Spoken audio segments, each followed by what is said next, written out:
My name is Francois Vester. I come from Cape Town, South Africa. I'm an independent documentary filmmaker. I also teach part-time at the University of the Western Cape in Cape Town.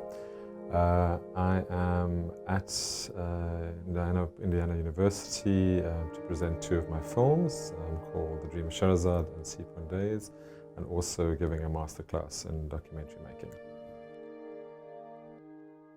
My relationship to music has, for various personal reasons, changed over the last number of years, and actually not only for personal reasons, also for reasons of technology. I find that with music being digitized, I tend to listen to a lot less music than I used to before. I find that there is something to do with the physical object or the physical feeling of actually handling a vinyl record or even a CD, with a kind of design and with a kind of a presence outside of the sound itself. Gives it a kind of, it's probably also just a consumerist value, and it's also part of a kind of a model of consumption, but there's a kind of a value that you attach to, or that you attribute to music, because it's actually, packaged in a kind of another form, and it's not just this abstract link that you can go through and you can change by the push of a button. So I feel, in a sense, the whole digitalization of music and the ease of access that has paradoxically led to me listening to less music, or actually valuing music less, because it's too easy to get it, and it's also too easy to stop it. So there's something about your ability and willingness to kind of actually listen in a focused manner that seems to, be lessened in quite a substantial way. In places like South Africa, where I grew up, where there was such a sort of strong censorship of music, and also all very differentiated levels of access to the means to make music, that had very direct effect on the development of music. In South Africa, for example, when apartheid nominally ended in 1990, or with the coming of the ANC government in 1994, one of the first changes in funding patterns, particularly in the arts, was the cutting or the severe reduction of funding for classical music. And in a place like South Africa, classical music had obviously been seen as a kind of elite art form. It was seen as a kind of a marker of white exceptionalism in opposition to the black continent and so on. So it was kind of problematic. The music was used in a problematic fashion as a marker of civilization as opposed to black Africa and so on and so on. So there was, and also the reality is that it was listened to largely by a white audience, and that the idea was, so when apartheid ended, black forms of music, or it was seen as black forms of music, needed to be funded.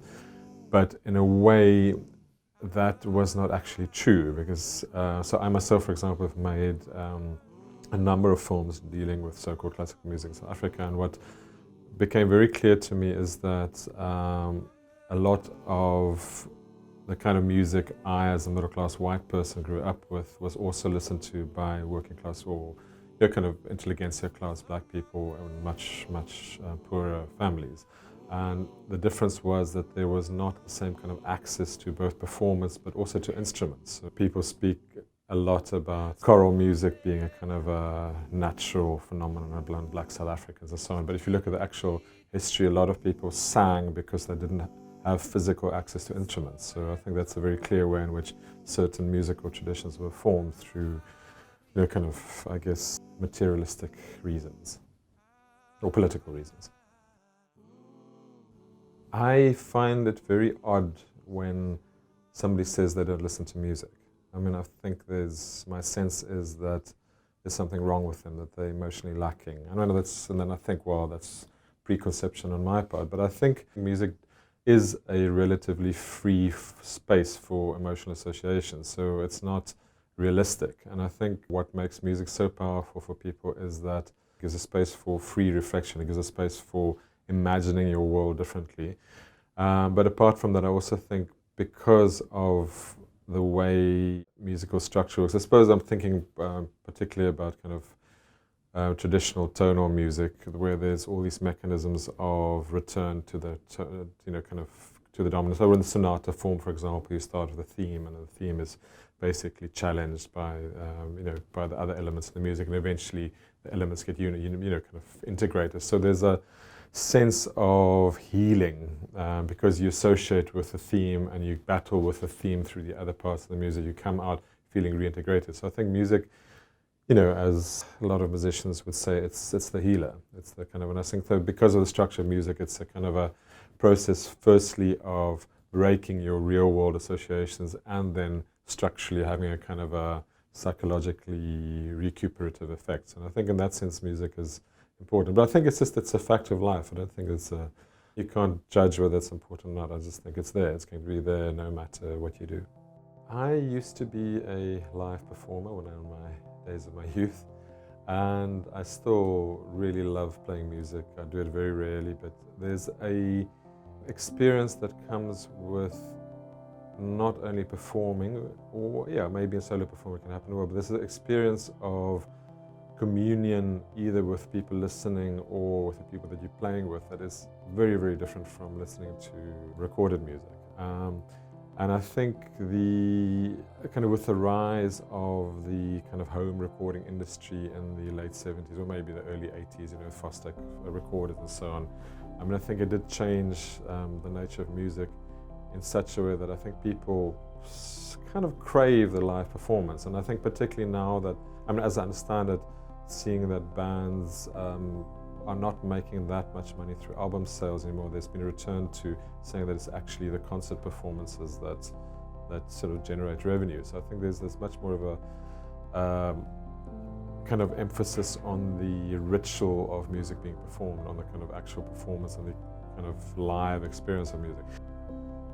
If you look particularly in music where silence is required, so when you sit down at a so-called classical music concert or at a serious jazz concert, you're supposed to not speak. You're supposed to kind of listen to the music. And if you think about it, it's actually extremely rare that you in your waking hours will sit and not be talking and not be engaging with anything, sit in one place and not be able to move, but at the same time you very, very much engaging emotionally. And I think for me, the experience of going to concerts, particularly sit-down quiet concerts, which again, you know, it obviously comes with certain political, you know, reservations.